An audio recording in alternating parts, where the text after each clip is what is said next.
with that list? Well, there's a lot of pace in that back three, isn't Yeah, there? Josh Adokar getting in the Origin side, I think that was a no-brainer. Tyrone Peachy as well, in suggested to being on the bench from this lineup. I think that's kind of an interesting move, and that's kind of following the way that Queensland have gone about things over the recent years. Is not having an interchange hooker on the bench, but having a player who can cover in kind of all sorts of creative kind yeah, of roles. and then you Because can adjust depending on the game. So if you need to put someone more creative in at 13, you do that and switch them round. If you need to go as a straight swap for the hooker for a bit, you can do. But I mean, Cook is quite capable of playing an 80-minute game, so that does give you that option of bringing him in wherever you feel. yeah, no, I agree. I think that's an interesting move. Okay, the Queensland side for the game that's in 10 days. Is it 9 Yeah, days now? Anyway, is Billy Slater at fullback, Valentine Holmes and Dane Gagai are your wingers, with Greg Inglis, the captain, partnered by Will Chambers in the centres. The halves, it's all changed in the halves, obviously, this year, and it's Cameron Munster and Ben Hunt who are in there.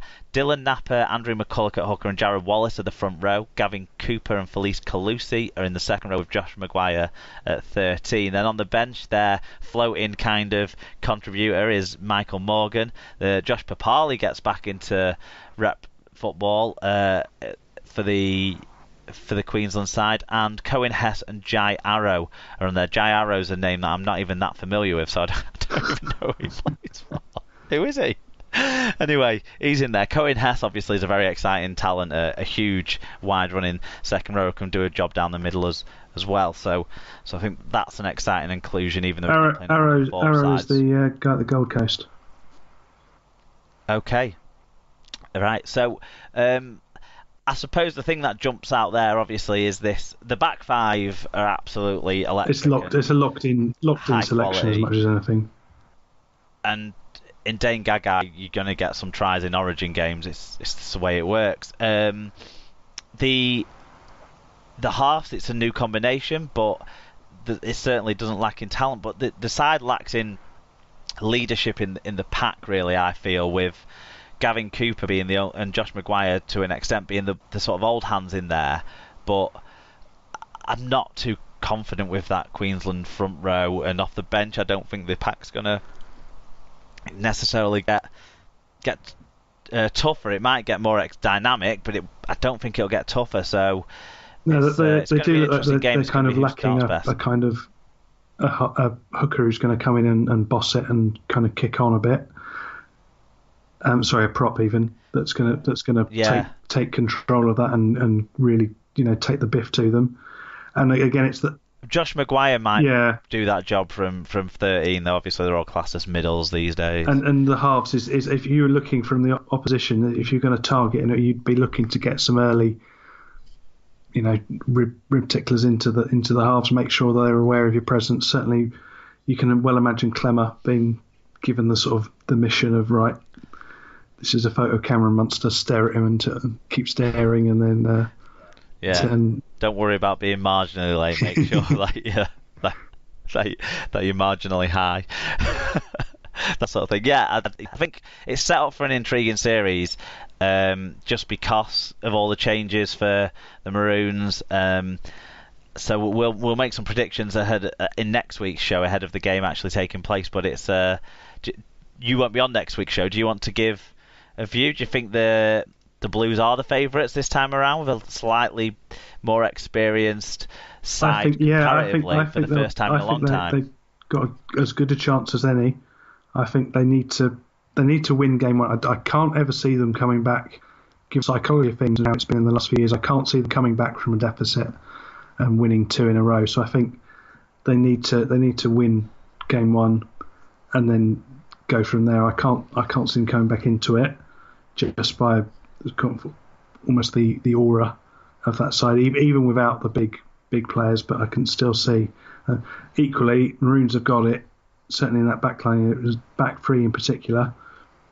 They're able to do all sorts of things, and then Inglis at centre, so they've got plenty there to match them. But Yeah, I think as you said, it's gonna be the interesting. forward pack that New South Wales have got could well edge it.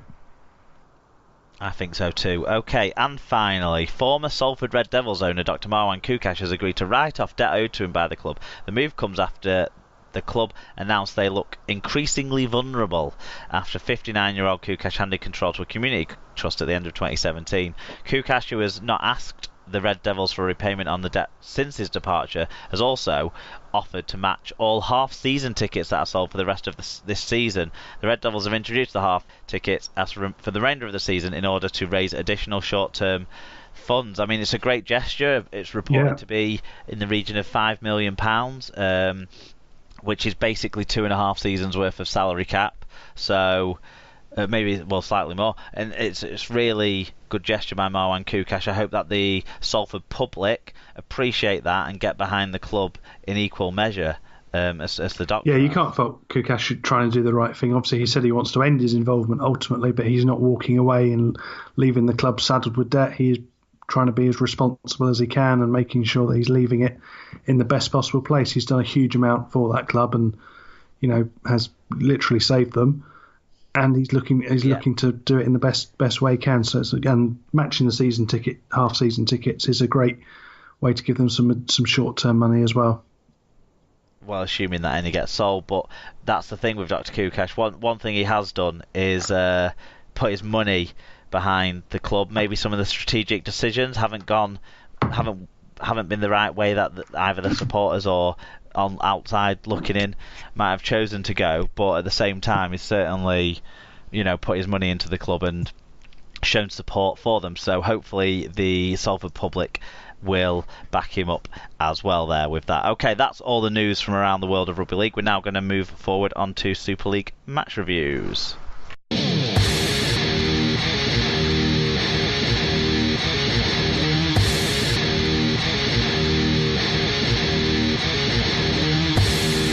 Super League match reviews time now, sponsored by Rob's Toy Shop on eBay. If you follow them on Twitter, you'll notice that a lot of things are back in stock now at Rob's Toy Shop on eBay. You can find a wide range of toys, gifts, Rugby League birthday cards and more at Rob's Toy Shop on eBay. Visit stores.ebay.co.uk/Rob's Toy Shop. And on any orders over £5, you can earn 5% cash back, and also 1% of your order value will come to SLP if you just simply put SLP discount at checkout.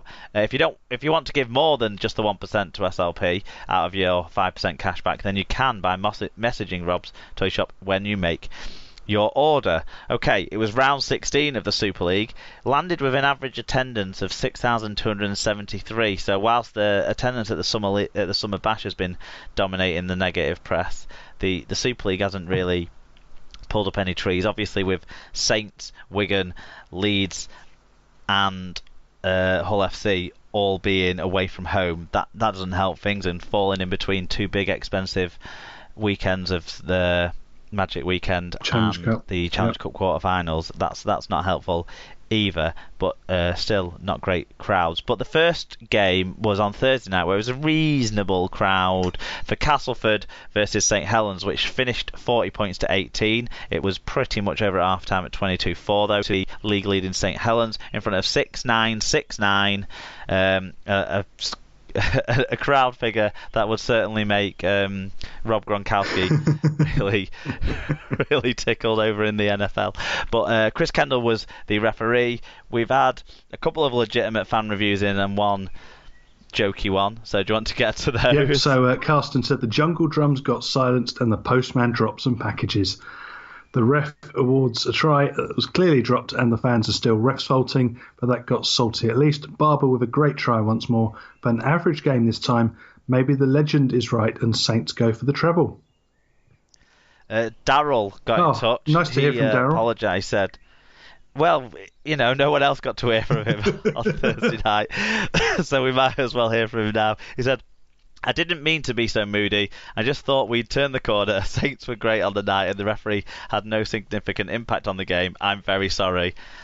I'm assuming that was from Rob or someone like that. But yeah, fair account of things. And Sarah said Saints did to Cass what Cass did to Leeds last week. Defence was poor and attack was fairly clueless. How has a team changed so drastically in the course of a week? Or does it speak more of Leeds' current state? Well, a bit of both, I would suggest. I think Saints' pivot players were exceptional. Johnny Lomax had his best game of the season so far, and Danny Richardson was very, very good alongside him. And Ben Barber was kind of a little bit in their shadow a little bit in this game, even though he scored an electrifying try that, really got the castbacks up, but only because none of them actually understand when a ball goes backwards then bounces forward, it's not a knock-on. I can only assume Daryl Powell missing pages from his rule books yet again, because that's what happened. That's very unlike him. Interestingly, I'm pretty sure that Adam Swift got credited with a try assist for basically dropping a ball onto his leg and it falling behind him for Ben Bauer to pick it up and Jake Truman not to cover the space appropriately. But yeah, I think that was the story of it. There wasn't it wasn't a physical game, was it? Which No. I think didn't really help Castleford at home. They couldn't really get into a physical battle. So that meant there was a lots of space around for these really skillful, and talented I think the Saints as well. pivot They were players really for Saints. taking it to the line, and they were using a free option runners. So at any one point, they had 4 potential strike weapons. I've had Hooker going through himself, or had 3 options to hit. So just defending about that, and the fact that they were all very close. They did it so very close together, but they were all genuine options. So there's no one you could discount from the defence. So, I think the Dominic Peru try showed that off as much as possible, and the defence just went for the one that they thought was the biggest weapon, which will have been Barber. It was interesting that one didn't get referred up to the video referee for obstruction. I sort of wondered if there was a question around that, and I wonder if there had been a sort of an edict gone out from the referee's management to say just use that a little bit less, possibly.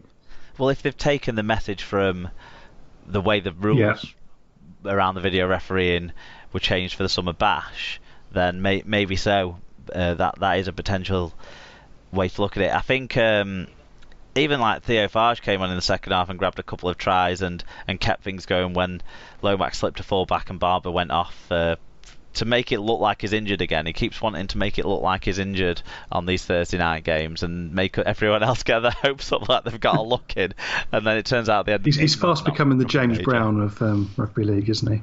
I can't go on. And then suddenly comes kicking back to life next week. Obviously, the refs faulting was a big part of this. Brought forward by the way Daryl Powell behaved in the post-match televised interview. I think he was a lot more even-handed in the interview he had after a few minutes later, sat down chatting to the press. So I didn't see this live. I watched the sort of catch-up on Sky the day after. But what was it that he said or didn't say? Well, he just said that they couldn't defend. Saints were great, and he doesn't understand what's going on with officiating in this country anymore. To which anyone with a good sense of humour was highlighting that he was obviously really disgruntled that Mike McMeekan's try was given without referral to the video referee. Because that was the most questionable decision that the match officials made. But I thought it was refreshing to see the match just make the decision back themselves. I mean, McMeekan ran a great line for it as well. Avoid the screen. It didn't impact the end result in any way. The performances impacted the end result much more than any refereeing performances. There were a couple of mistakes along the way, but they were trying to trust their judgment on the fly. And do you know, I think a couple of the mistakes that crept in were more because of the sideline officials, the touch judges reacting to the crowd being disgruntled with what was going on, and that kind of changed a couple of calls that were made that probably made them seem weaker and that sort of thing, when in reality there was a few 50-50s and there was one decision that was completely correct that really the crowd thought wasn't, and everyone's crying about it still. But everyone cares and people don't want to see the side embarrassed at home, but really St Helens were far better than a lacklustre Castleford side in this game. It was my take on things. I don't have anything else really to. Yeah, I think this game did show that Danny Richardson is still learning. He's not the finished article that perhaps we thought he was earlier in the season where he was just having electric game after electric game. He's certainly in his defence, he still needs time really to practice that, and that will come. But I think there's still